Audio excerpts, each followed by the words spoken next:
Hello everybody, this is Fernando for the latest Ghosts and Spirits Special Edition video. I promised I was going to do another one here with regards to one of my recent trips. This one involved a trip to San Antonio this past Halloween, where I did one of my few rare, actually professional ghost hunt trips. In other words, I went on an actual ghost hunt tour rather than, say, taking my own personal one. And this is because the timing was right. I was going to be in San Antonio anyways for another item, and this thing was happening at night. And then Groupon was having a very good special deal with regards to this ghost hunt. So absolutely, it gave me an opportunity to do something that night and then be able to explore some of the most famous haunted grounds within central San Antonio, almost like downtown San Antonio. Lots of good info, lots of good photos to showcase here. I highly recommend this tour, by the way. I believe they're called the San Antonio Ghost Tour.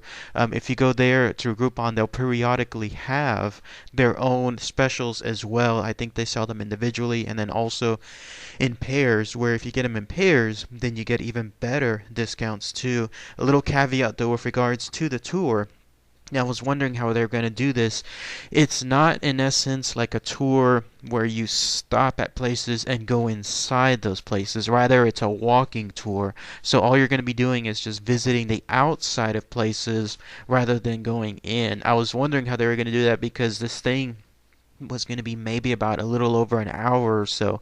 And the list of places that the tour website stated, I was thinking to myself, how are we going to visit the inside of them each, all within an hour? But then as the tour progressed, then that's when that made sense. So a little bit of a disappointment whenever it came to that, because I was kind of hoping we would go inside those places to do some active ghost hunting. But no, if you're interested more on the lines of visiting the exterior of these locations while getting a very nice guided tour by one of the tour guides there, lots of history, lots of information that they provide, then this is for you. And you get to stay and walk around downtown San Antonio while staying in the main hub of that area. So lots of touristy other places to visit there too.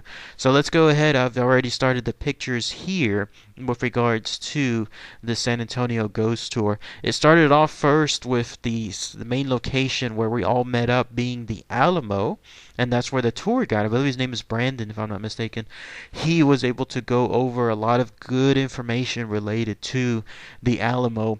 The Alamo at that time was closed, obviously being at night. They closed very early, I think like at 5 p.m. or so. So when this thing was happening at 8 or 9 p.m., it was way beyond that time. But you can still go towards the outside where you see the light shining on it. And then it just went from there. Apparently that location there has, of course, a lot of haunted apparitions because of all the many dead unfortunate soldiers and their tragic circumstances. So that's a good place to visit.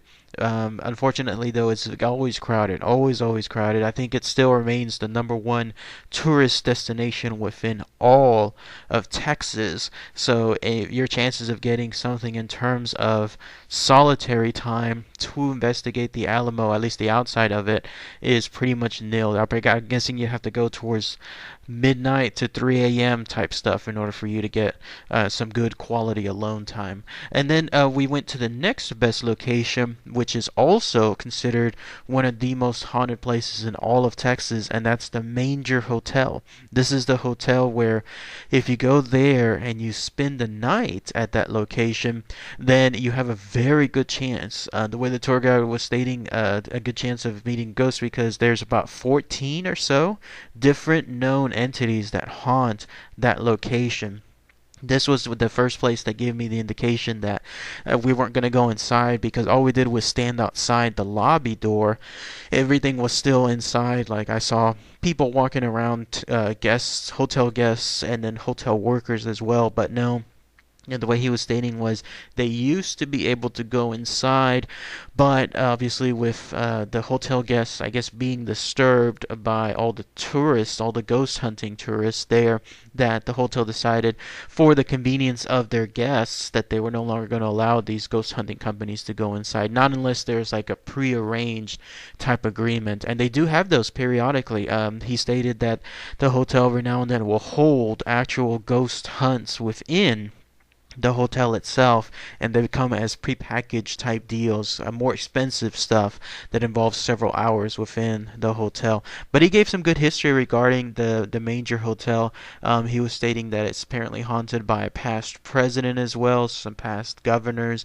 It was the hotel to visit for a lot of dignitaries, people that were higher ups in the political world back then. So to this day, apparently a lot of them still lament the fact that they can't revisit it, so they've stayed there even in the afterlife. Probably the most famous apparition is that of a young woman who apparently killed herself within the hotel because she's the one most frequently seen or sighted in there. So the next stop that we went to, we actually went across several blocks. If I were to give an estimate, probably in total we walked around a mile and a half circumference within, if you started from the Alamo all the way to the far end. So that gives you an idea of how far we walked. It's pretty safe actually to walk within San Antonio that time of night as long as you're in a group. There were, I guess, some shady areas that I wouldn't want to necessarily walk by myself, but there's still a lot of tourists around. There's so much people walking that the chances of that happening are not too much with regards to experiencing anything bad. Lots of clubs too there in San Antonio. Lots of late night clubs, lots of late night bars. Lots of people visiting those as well. So interesting stuff. The next place that we visited was some old, I think it was a courtroom slash newspaper place. It's like a book place of some sort, some printing. I'm trying to remember if it was like a book or some kind of other type of printing, but we stayed there a couple of minutes. In fact, that was one of the first breaks that we took, and in it, that's when he was pointing out with the information tied to the second floor, which has the most hauntings there. By the way, some of these pictures, if you notice like a blue aura light within them, that is not something paranormal. That's actually the light from my camera reflecting off of the case cover. I didn't realize that it was doing that until it was too late. But if you notice that blue halo type aura, that is again not something paranormal. But yeah, we spent there a couple of minutes, and he was stating that to this day the workers within that building seem to have a lot of known apparitions or hauntings. What do they call it? Where the stuff moves by themselves. That's where the location seems to be. It seems to be on top of some kind of bookstore as well, so that was pretty interesting. Now, the next location that we went to, he stated has the most poltergeist type of activity, and that was this. This was actually a church. It's, I believe, the San Fernando Church, no coincidence there, that has to this day, I guess, one of the most nastiest ghosts somehow inhabiting the outside of it.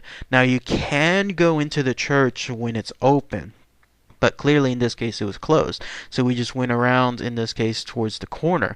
And that's where we went to a wall of some sort, which you're looking at here.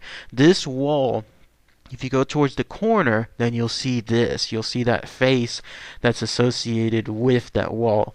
Now, this corner is the one that has the most poltergeist activity. The tour guide didn't state why it seems to be haunted or picked on by ghosts, but he stated that there has been the most frequent activity there. Apparently, you can entice this thing, whatever is there, by standing next to it. Like, let's say, leaning your back against that portion of the wall, especially where that face is located at. It does look like a face. Obviously, it's just pure coincidence, I guess, from the way that the stone looks, but it does look like a face. And he had stated if you lean your back against it, give it a couple of moments, then either A, something will push you from behind, or B, something will tug at you, or something will do something even worse, like slap you or something along those lines.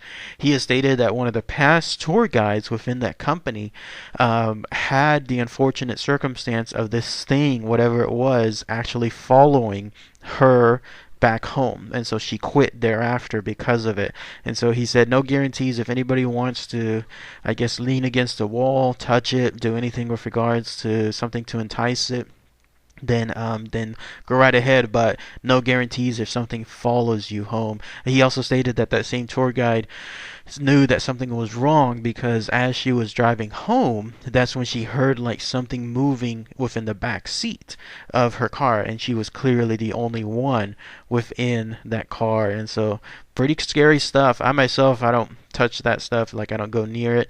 I did go back on another trip, and you're looking at more clearer daytime pictures of it here. And I had to go see it again because I just wanted to see it in person, at least during the daytime, because a lot of these nighttime shots my camera struggles trying to pick up some of these very, very dark places, and so you'll see more clearer aspects of it here. I didn't experience anything. I didn't touch it, nor did I place my wall, my back against it, but that at least contains some of the most haunted stuff.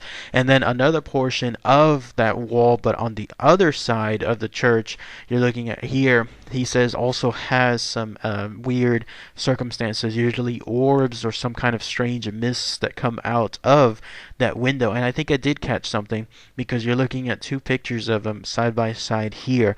You'll notice this strange light that seems to move from within one of the walls of that window, and it moves almost outward. And that's why I love taking pictures, sometimes 2 or 3 at a time, because the whole point is to try to capture something moving and then compare it against the previous shots. So very, very interesting stuff. I think I actually did, in that case, capture something. Now, one of the next stops, the next to the last stop that we went to some kind of old governor's palace, mansion of some sort.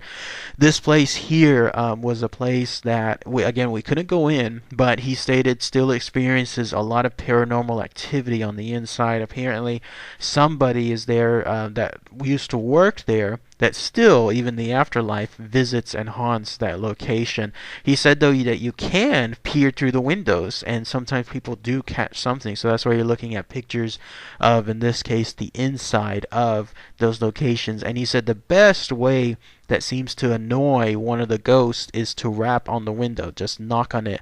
Not hard, but not light. Just try to get its attention.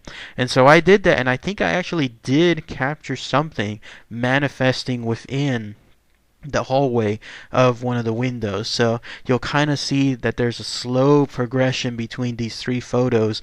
What looks like something slowly coming in within the middle of the hallway. It's kind of hard to tell, and what I'll do is I'm going to upload all of these again on my Facebook page, so that way you can see them there, and I'll include the link for it below if you wanted to see the high definition photos of it. But when you have a chance, take a look at the 3 photos side by side, and you should be able to see something manifesting within it after I was rapping on the window. And so that was also very, very fascinating to visit. The last place that we went to was actually a Holiday Inn.